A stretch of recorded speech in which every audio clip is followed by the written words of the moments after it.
I can't believe this. Manchester United are 14th place going into the October international break. A team that arguably had one of the best summer transfer windows. A manager in his third season, and we sit there in 14th place. It's not good enough. I wasn't going to do a match reaction to the Manchester United versus Villa game because it was a crap game.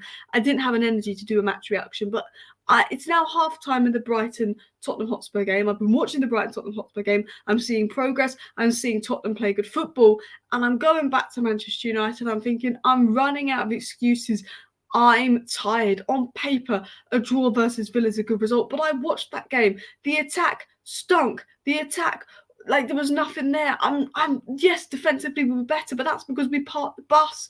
I can't see where we're going, and we are in 14th place now. And I can't make more excuses for this manager. Obviously, there's news coming out that there's now crisis talks involving Ten Hag. We're gonna get into that news. But the fact that we're 14th place, guys, the fact that with 8 points, Manchester United recorded their lowest points total after the first 7 league games since 1989-1990, where we had 7. We are in like some kind of, relegation lower form. I mean, you look at other statistics. Look at these games. Draw, loss, draw. And we've only scored in 1 of our last 5 games. Only Southampton have less goals than us in the league this season. This is the 3rd season. There isn't that many injuries.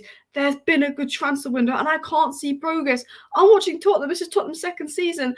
I can see the progress. I can see the patterns of play. Tottenham have Werner and Brennan Johnson on their flanks. Now, I've always thought Brennan Johnson was a good player and overhated, but Tottenham have Werner and Brennan Johnson on their flanks. Ange has adapted the system so many times and found balance playing Kulusevski in the middle and realised that gets the best out of them. Bentancur is playing as a 6, and I wouldn't say that number 6 is his prime position. And Ange has Tottenham playing great football. He's come in, he's improved Pedro Porro. A doggy's come through. And I'm looking at Ten Hag. I'm thinking, what has improved? A point versus Villa is good. I want Ten Hag to succeed at Manchester United. I want Ten Hag to turn it around at Manchester United more than anyone. I do not want to sack another manager. I want to see the football that Ten Hag played at Ajax at Manchester United. But when are we going to start seeing that? Because we're 3 seasons in, and every single decision he makes, his lineup, his substitutions, his setup, it's like the basics of football that Ahmad would give so much balance. Ahmad doesn't get on the pitch, and you start to question it. Anthony over Ahmad, you signed Agate, and now he's not even playing a single minute versus Villa. Yes, Martinez and De Ligt had a bad game, and I think maybe it was the right decision to bench them because Johnny Evans put in a man of the match performance. But you put the 2 centre-backs you signed on the bench to go back to Johnny Evans. What is the game plan? £350 million worth of signings on the bench. It's like there's not a plan. You're just going to go game by game and see what works and try not to lose. And if you're going game by game to see what works and try not to lose, then the long-term plan is gone and it's just holding on until it gets bad again. I feel like unless he starts with this strong lineup that he knows is going to work and he's going to do this style of play and that style of play, it's either boring ball where we try not to lose, where he's just doing this and that with certain players, because whatever he's trying to do, he's now stopped, which is good. But now he's playing not to lose. And I'm seeing Tottenham and I'm seeing the progress. I'm even seeing Chelsea, who dropped points today, put in a better performance versus us. So yes, a point versus Villa is good. But Villa were atrocious. They're hungover from the Bayern Munich game. They were absolutely atrocious. And we still could not do anything in the final third. We've not done anything in the final third this season. And there's 350 million worth of Ten Hag signings on the bench. Only 4 of the players that started today were signed under Erik Ten Hag. I've only scored 1 goal in the last 5 matches. The attack is completely disjointed. The subs make absolutely no sense. We can't get anyone involved. I feel like the players are regressing. Bruno Fernandes, a shadow of his former self. I feel like every single Man United player is regressing. I thought Maynard had a good game. I thought the back 4 had a good game. I thought Mazraoui was good. Apparently he came off due to injury. I thought Dalot, Martinez, De Ligt, they were all good. I think the back 4 were good. We got a clean sheet. Defensively, that's fine. We look so much better. I thought Maynard had a good game considering he's playing injured and been asked to do this impossible job. I thought Rashford was our most threatening player. But I feel like every single player under Ten Hag is short of confidence. They're regressing. He's not getting the best out of our players. He's not getting balance. If you're going to play Højlund, you need Ahmad. I look at Manchester United and I think Mount would be good in this game. Ahmad would be good in that game. Zirkzee and Højlund could play together in that game. But Ten Hag isn't trying that. And it's getting to the point where I feel like it's inevitable because with the money we spent to be in our first season, to be into 14th place right now, I know you've won the FA Cup, I know you've won the Carabao Cup, but we've been performing crap for 18 months. Manchester United should not be putting in these kind of levels of performances for 18 months. Brentford, Thomas Frank played much better football than us. Ange Postecoglou, who's in a very similar position to Ten Hag, pressure started to get onto him. He's playing good football. We are not playing good football. And look, there is crisis talks with Manchester United and Erik Ten Hag today, and it could be goodbye Erik Ten Hag. There might be a live show at 9 p.m. tonight if we get any news coming out on Ten Hag's future, because there is some rumours rumbling of a sacking, even though we got a draw. Although some sources saying he's safe, some sources saying he might be sacked because of the draw. We will probably do a live show tonight if any news comes out, if not tomorrow. So do subscribe for that. But I want Ten Hag to succeed, I really do.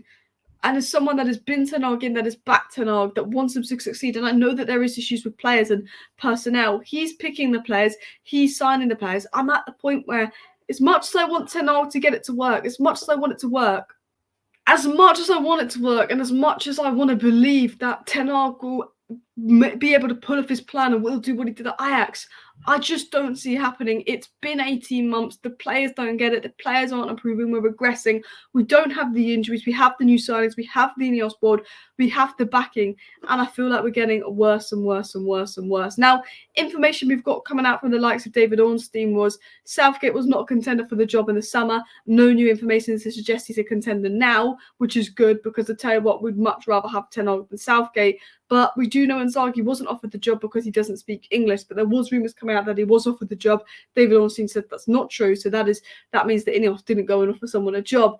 But the idea that United cannot afford to sack Ten Hag due to FFP is not true, was the big information Ornstein said. So Ornstein said the money is there to sack Ten Hag. Now, we know from previous shows that Jim Ratcliffe's had enough. He'd sack Ten Hag and bring Tuchel in right now if he could. INEOS obviously want to back their manager and give him a bit more time, but INEOS aren't quite confident Ten Hag's the right man. They just don't want to sack a manager 7 games into the season. But there's a big meeting on Tuesday and there's crisis talks going on tonight.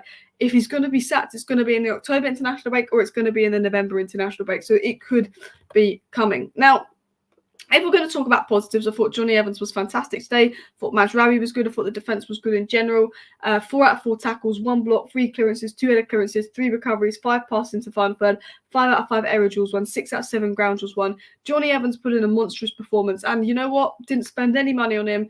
36-year-old player, put in a leadership performance. I thought him and Harry Maguire were fantastic. Now, I like De Ligt and I like Martinez. There's always questions about how they work as a pairing, but I like them. And I think Porto game, we set up to make it harder for them. The way we set up today was more defensive, so it was going to be easier for Maguire and Evans. But you have to give your hat to Maguire and Evans. They stepped up today. They did the job. Sadly, Maguire's come off injured at half-time, but Johnny Evans, he's a real captain. He's a real leader and put in a brilliant performance. Evans, after the game, said a point against a good away team the other night after conceding 3 goals, we wanted to be more defensive to try and find an opening on the move, maybe on the counter. It wasn't far away in the end. So United's game plan was to shut down more defensively. And Ten Hag improved our out-of-possession problems today, but that just meant that we weren't attacking and doing anything in possession. And we had an XG of about 0.5. There really wasn't enough going forward. Martinez did make a few good saves. Bruno hit the bar, but it wasn't good enough. Ten Hag then said the performance was good defensively and with the ball. We controlled the game. It was balanced. We had chances, but not many. Villa didn't create many chances either. We hit the bar. They had a shot and we blocked. Look, the performance wasn't bad. It wasn't a bad performance. It wasn't a bad result. But with Manchester United, I just think this football is insanely boring. And this football isn't going to win you stuff if you're going to approach games every way. This football's going to stop us losing. But it doesn't mean we're going to win. It means we're going to be like Van Gaal getting the 0-0 draws. Ten Hag is aware of that. He says, we know we lack goals. If you want to win, you have to score. With 4 clean sheets shows how we can defend properly and defend counterattacks. He's saying we're improving defensively, which is good, but we need to score. The fact that only Southampton have less goals than us is shocking. Of course, we've underperformed at XG the most. Of course, we're the least clinical team in the league with 19th for conversion rate, but we need to do more. The only positive is Onana does rank first for clean sheets. He's on the road to the Golden Glove this season, so that's not a bad statistic for him to have. Did he win the Golden Glove last season or not? I can't remember, but there is clean sheets being there. But when we play defensively, we do nothing going forward. Now, guys, let me know down below if you think Erik Ten Hag will be sacked. Let me know if you think he should be sacked. And yeah, we'll give you some updates on that. Thank you for watching. Bye.